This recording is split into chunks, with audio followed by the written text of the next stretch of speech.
రీసెంట్గా ఈరోజు మీరు పేపర్ వార్తలు చూసే ఉంటారు. సో నెట్టింట ఇది కూడా వైరల్గా మారింది. వేములవాడ రాజన్న ఆలయానికి so Congress party CM Revanth రెడ్డితో సహా మంత్రులు అందరూ కూడా వెళ్ళిండ్రు. అక్కడ అయినటువంటి ఖర్చు మీకు తెలిసే ఉంటుంది. ఒక ప్లేట్ ఖర్చు, భోజనం ఖర్చు 32,000, అంటే 100 మంది తింటే 32 లక్షలు. సో వేములవాడ రాజన్న టెంపుల్కి పంపించినటువంటి తాజ్ కృష్ణ హోటల్ వాళ్ళు సిబ్బంది అంటే అక్కడ మేనేజ్మెంట్ పంపించినటువంటి బిల్లు 32 లక్షలు అక్షరాల. సో వాళ్ళు మొత్తం ఈ ట్రిప్కి ఖర్చు పెట్టింది 1,70,00,000. సో ఒకవైపు ఏమో అప్పులు ఉన్నాయి అంటుండ్రు, ఇంకోవైపు ఏమో దుబారా ఖర్చు కనిపిస్తుంది. అంటే అన్నిటిని మార్చడం వివాదాలకు తీసుకెళ్లడం. ఇప్పుడు టెంపుల్కి వెళ్ళడానికి కూడా ఇంత ఖర్చు పెట్టాల్సిన అవసరం ఉందంటారా?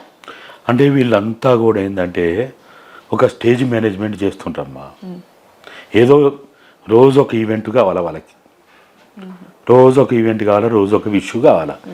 ఎందుకంటే ప్రధాన సమస్యలు, ప్రజల సమస్యలు, విద్యార్థుల సమస్యలు, నిరుద్యోగుల సమస్యలు, రైతుల సమస్యలు, కార్మికుల సమస్యలు, ఆదివాసీల సమస్యలు, దళితుల సమస్యలు, మహిళల సమస్యలు, సింగరేణి కార్మికుల సమస్యలు, ఇట్లా అనేక సమస్యల నుంచి పక్కదారి పట్టేయడానికి, దాన్ని న్యూస్ ఐటమ్ లేకుండా చేయడానికి, చర్చ లేకుండా చేయడానికి, మన మెదళ్ళలో విషయాన్ని నింపడానికి రోజు ఒక స్టేజ్ మేనేజ్మెంట్ చేస్తున్నారు.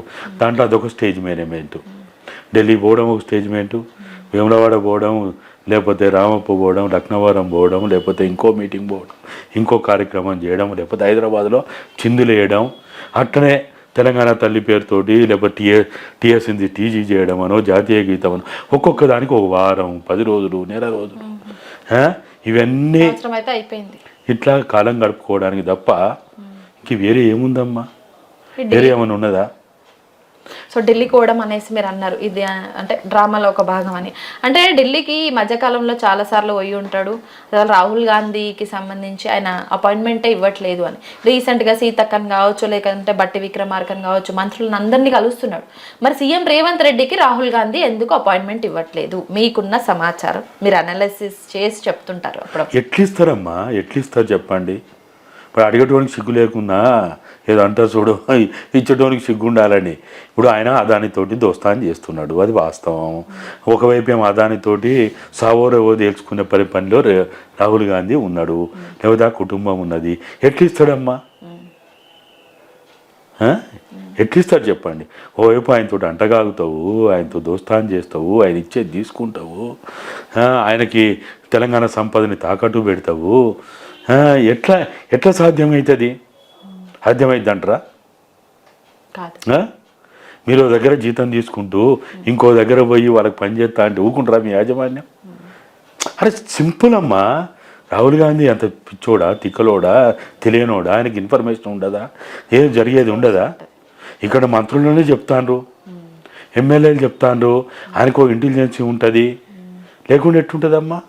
కాబట్టి అసలు ఈయన ఎప్పుడైతే గాడి తప్పిండో, సోయి తప్పిండో, కాంగ్రెస్ పార్టీ సోయి తప్పిండు. తెలంగాణ సోయి అంటే అస్సలు లేదనుకో, కాంగ్రెస్ పార్టీ అని సోయి ఉండాలి కదా.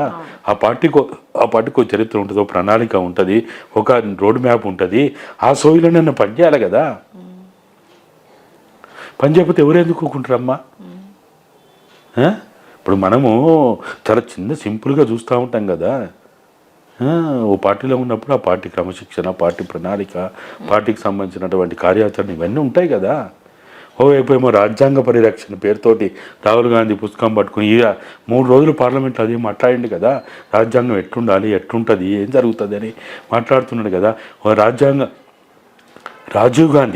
రాహుల్ గాంధీ తండ్రి రాజీవ్ గాంధీ ప్రవేశపెట్టింది కదా డిఫమేషన్, ఇది మన పార్టీ ఫిరాయింపుల చట్టాన్ని. మరి అదే పార్టీ ఫిరాయింపులు చేస్తూ ఉంటే ఎట్లా సాధ్యమైందమ్మా?